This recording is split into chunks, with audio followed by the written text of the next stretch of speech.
आज हम रिट्स के बारे में बात करेंगे।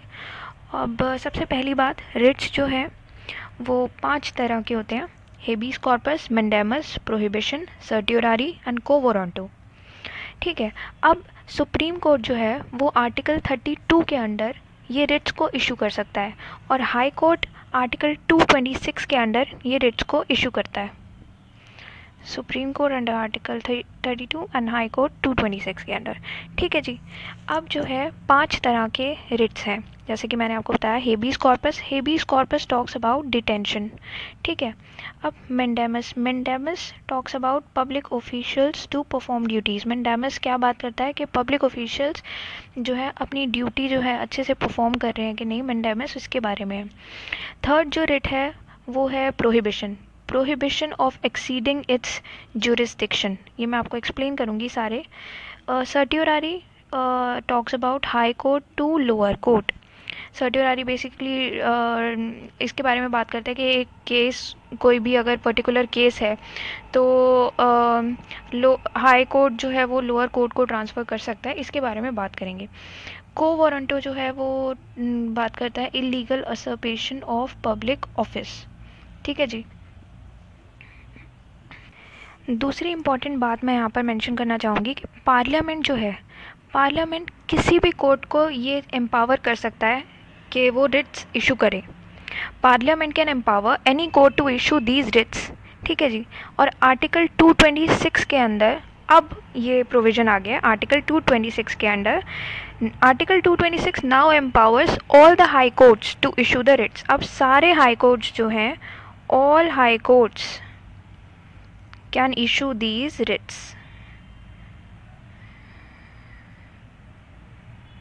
ठीक है जी। दूसरी चीज़, ये जो रिट्स हैं, अब ये रिट्स लिए कहाँ से गए हैं? ये रिट्स जो हैं वो इंग्लिश लॉ से लिए गए हैं, इंग्लिश लॉ से। ठीक है जी।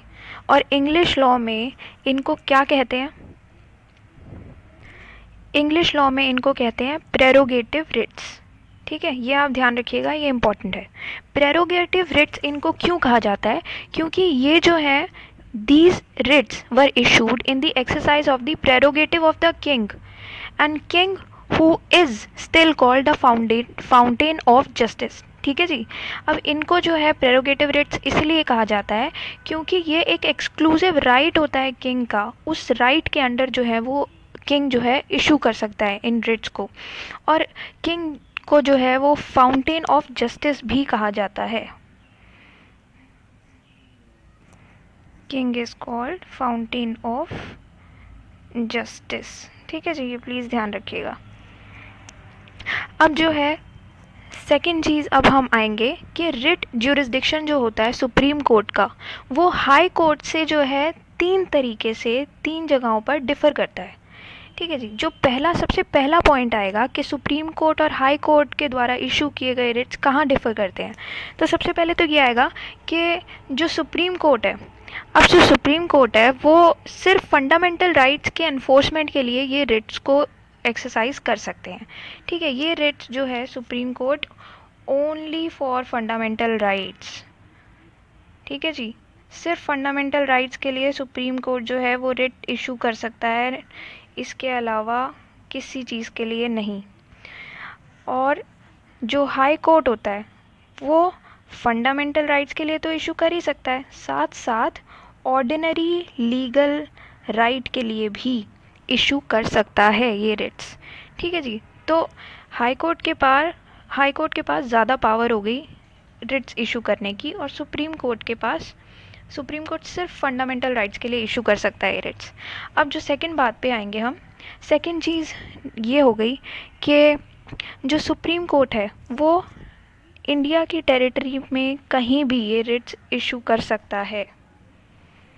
तो जो सुप्रीम कोर्ट है वो through out the territory of India ये रिट्स जो है वो इशू कर सकता है, जबकि जो हाई कोर्ट है, the high court can only issue Ritz against a person residing और अगेंस्ट अ गवर्नमेंट और authority located with in its territorial jurisdiction only or outside its territorial jurisdiction only if the case of action arises within its territorial jurisdiction। जबकि तो जो high court होता है वो सिर्फ अपने टेरिटोरियल jurisdiction में ही ये रिट्स इशू कर सकता है। ठीक है जी। या फिर अगर केस ऐसा हो जाता है कि उसकी टेरिटोरियल jurisdiction के बाहर कोई केस हुआ है पर आता उसी के अंडर है, तो हाई कोर्ट जो है वो रिट इशू कर सकता है। ठीक है जी। अब जो थर्ड पॉइंट है वो ये है कि आर्टिकल 32 के अंडर सुप्रीम कोर्ट जो है वो ये रिट्स इशू करने के लिए मना नहीं कर सकता। Supreme court can not deny, can not refuse to exercise its writ jurisdiction, क्योंकि रिट jurisdiction जो होता है वो सुप्रीम कोर्ट के अंडर एक फंडामेंटल राइट है। Article 32 is a fundamental right. ठीक है, तो इसीलिए सुप्रीम कोर्ट जो है वो रिट इशू करने के लिए मना नहीं कर सकता, जबकि जो हाई कोर्ट है वो मना कर सकता है, उसके लिए ये डिस्क्रिशनरी राइट है। ठीक है जी। तो आर्टिकल 226 के अंडर सुप्रीम कोर्ट जो है वो ये रिट इशू करने के लिए मना कर सकता है, कैन डिनाई। ठीक है जी। अब हमारे यहाँ सबसे पहले रिट पर, ठीक है जी, हेबीज कॉर्पस। सबसे पहला रिट कौन सा है? हेबीज कॉर्पस का। ठीक है, तो अब हम बात करेंगे हेबीज कॉर्पस की। हेबीज कॉर्पस क्या होता है? हेबीज कॉर्पस जो है इट टॉक्स अबाउट डिटेंशन। ये मैंने आपको बताया था कि टॉक्स अबाउट डिटेंशन। अब ये कैसे डिटेंशन की बात करता है? सबसे पहले तो हेबीज कॉर्पस जो है वो एक लैटिन टर्म से आया है जिसका मतलब होता है to have the body of. इसका मतलब होता है to have the body of. ठीक है जी। ये रिट क्यों इशू किया जाता है? एक कोर्ट जो है वो रिट इशू करता है एक ऐसे पर्सन को जिसने कि किसी और पर्सन को डिटेन कर रखा है। ठीक है जी। तो वो ऑर्डर देता है उस पर्सन को कि जो भी डिटेन्ड पर्सन है उसको कोर्ट में लाया जाए। फिर उसे क्यों डिटेन कर रखा है उसका कॉज पूछा जाता है, उसकी लीगैलिटी ऑफ डिटेंशन देखी जाती है, और अगर जो है वो डिटेंशन जो है इलीगल है तो उस पर्सन को फ्री कर दिया जाता है, फिर उसको डिटेंशन में नहीं रखा जाएगा। और अगर कि वो डिटेंशन सही है तो फिर उसको आगे आर्बिट्ररी डिटेंशन जो है वो एक्सरसाइज किया जाएगा। तो ये जो रिट है it's a bulk work of individual liberty against arbitrary detention. ठीक है जी। और ये रिट जो है वो इशू नहीं किया जा सकता 4 केसेस में। सबसे पहला ए पार्ट जो आएगा वो ये होगा कि अगर डिटेंशन जो है वो लॉफुल होगा। ठीक है जी। बी, एक सेकेंड, ए पार्ट ये आएगा। सबसे पहला जो है लॉफुल डिटेंशन, अगर डिटेंशन जो है वो लॉफुल है। ठीक है जी। बी पार्ट ये आएगा कि अगर किसी ने लेजिस्लेचर या कोर्ट का कंटेम्प्ट किया है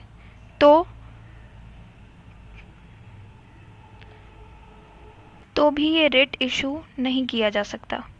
सी ये आएगा कि डिटेंशन जो है इस बाय अ कम्पीटेंट कोर्ट, अगर ये डिटेंशन जो है वो एक कम्पीटेंट कोर्ट ने दिया है।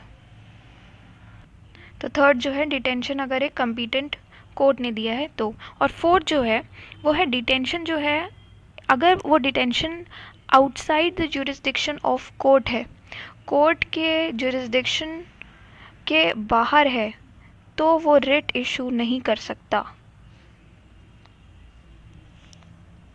अब हम बात करेंगे दूसरे रिट के बारे में। दूसरा रिट कौन सा है? मैंडेमस।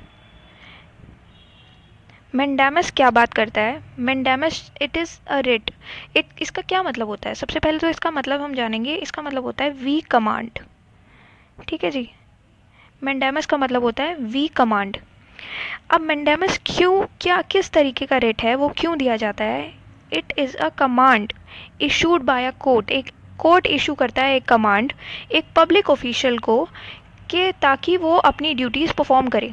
कि कोर्ट जो है वो कहता है किसी भी पब्लिक ऑफिशियल हो गया या कोई पब्लिक बॉडी हो गई, कॉरपोरेशन हो गया, एक इन्फीरियर कोर्ट हो गया, ट्रिब्यूनल हो गया, गवर्नमेंट हो गया, उन सब के अगेंस्ट ये रिट इशू किया जाता है, जिसमें कोर्ट जो है वो पब्लिक ऑफिशियल को कहता है कि आप अपना काम, अपनी ऑफिशियल ड्यूटीज़ जो हैं वो परफॉर्म करिए। अगर वो पब्लिक ऑफिशियल जो है वो फेल हो रहा है अपनी ड्यूटी परफॉर्म करने के लिए या फिर नहीं कर रहा है, तो ये उस केस में ये रिट इशू किया जाता है। ठीक है जी, तो ये आप ध्यान रखिएगा। Mandamus it's very simple. ठीक है जी, तो public officials to perform duties. ठीक है, अब हम नेक्स्ट रिट पे आएंगे। नेक्स्ट रिट क्या है? प्रोहिबिशन। प्रोहिबिशन का क्या मतलब होता है? प्रोहिबिशन का मतलब होता है टू फॉरबिड।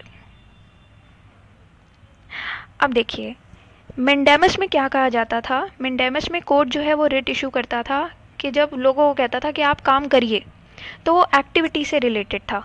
प्रोहिबिशन जो है वो इन एक्टिविटी से रिलेटेड है।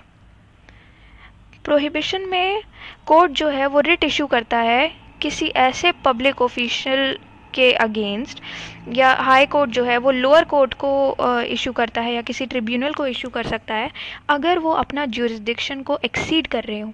जैसे कि एक पर्टिकुलर काम दिए गए हैं हाई कोर्ट को कि आप इससे ज़्यादा, इससे बढ़कर आप केसेस नहीं सॉल्व कर सकते, इससे ज़्यादा काम आप नहीं कर सकते, पर अगर हाई कोर्ट उससे ज़्यादा काम कर रहा है तो सुप्रीम कोर्ट उसके अगेंस्ट एक रिट इशू कर देगा क्या आपको इतना ही काम करने को कहा गया था, आप इससे ज़्यादा नहीं कर सकते। तो वो केस में प्रोहिबिशन उसकी बात करता है। तो बेसिकली ये रिट ऑफ प्रोहिबिशन जो है वो सिर्फ जुडिशियल और क्वासी जुडिशियल अथॉरिटीज़ के अगेंस्ट ही इशू किया जा सकता है और बाकी किसी के लिए नहीं। जैसे एडमिनिस्ट्रेटिव अथॉरिटीज़ हो गई, लेजिस्लेटिव बॉडीज़, प्राइवेट इंडिविजुअल और बॉडीज़, इनके अगेंस्ट ये रिट इशू नहीं होता। ये सिर्फ जुडिशियल और क्वासी जुडिशियल अथॉरिटीज़ के अगेंस्ट ही ये रिट इशू किया जा सकता है। तो प्लीज़ आप ध्यान रखिएगा। नेक्स्ट रिट पे आएंगे हम, सर्ट्योरारी। सर्ट्योरारी का क्या मतलब होता है? To be informed. ठीक है जी, अब ये रिट जो है वो हायर कोर्ट जो है वो एक लोअर कोर्ट के अगेंस्ट जो है ये रिट इशू करता है। वो क्या कहता है? अब मान लो हायर कोर्ट जो है, हायर कोर्ट हो गया जैसे सुप्रीम कोर्ट हो गया, यहाँ से आपको कन्फ्यूजन हो सकती है, ये मैं हटा देती हूँ। तो बेसिकली सुप्रीम कोर्ट जो है वो हाई कोर्ट को ये रिट इशू कर सकता है कि आप मान लीजिए हाई कोर्ट जो है वो अपना ज्यूरिसडिक्शन एक्सीड कर रहा है या कोई एरर ऑफ लॉ आ गया या फिर लैक ऑफ ज्यूरिसडिक्शन हो गया, तो जैसे कोई भी केस आया, उस केस का डिसीजन जो है वो सही नहीं लिया गया, तो सुप्रीम कोर्ट जो है वो हाई कोर्ट को ये रिट इशू करता है कि आप जो है वो केस जो है हमें ट्रांसफ़र कर दीजिए। तो इस केस में ये वाला रिट इशू होता है जिसको कहते हैं सर्ट्योरारी। ठीक है जी, और ये रिट भी सिर्फ जुडिशियल और क्वासी जुडिशियल अथॉरिटीज़ के अगेंस्ट ही इशू किया जा सकता है। एडमिनिस्ट्रेटिव अथॉरिटीज़ के अगेंस्ट ये रिट इशू नहीं किया जा सकता। ठीक है जी, अब हम नेक्स्ट रिट पे आएंगे। नेक्स्ट रिट क्या है? नेक्स्ट रिट जो है वो को वारंटो है। को वारंटो का क्या मतलब होता है? बाय व्हाट अथॉरिटी, आप किस लिहाज से इस कुर्सी पर बैठे हैं, आप किस लिहाज से ये ड्यूटी परफॉर्म कर रहे हैं। ये रिट इस चीज़ के लिए है, illegal usurpation of public office by a person. ये रिट जो है बेसिकली ये कोर्ट इशू करता है to inquire into the legality of claim of a person to a public office, कि भाई आप किस लिहाज से बैठे हैं इस पब्लिक ऑफिस में, आपका राइट नहीं है आप यहाँ पर इस कुर्सी पर बैठ जाएं, तो आप यहाँ से उठिए प्लीज़, आप यहाँ पर नहीं, ये वाले ड्यूटीज़ आप परफॉर्म नहीं कर सकते, आपका हक नहीं है यहाँ पर बैठने का। तो उस केस में जो है वो को वारंटो रिट इशू किया जाता है, कोर्ट करता है पब्लिक ऑफिशियल्स के अगेंस्ट। बस ये 5 रिट्स हैं जिनका आप प्लीज़ ध्यान रखिएगा। एंड आज के लिए बस इतना ही। Please like, share and subscribe my videos.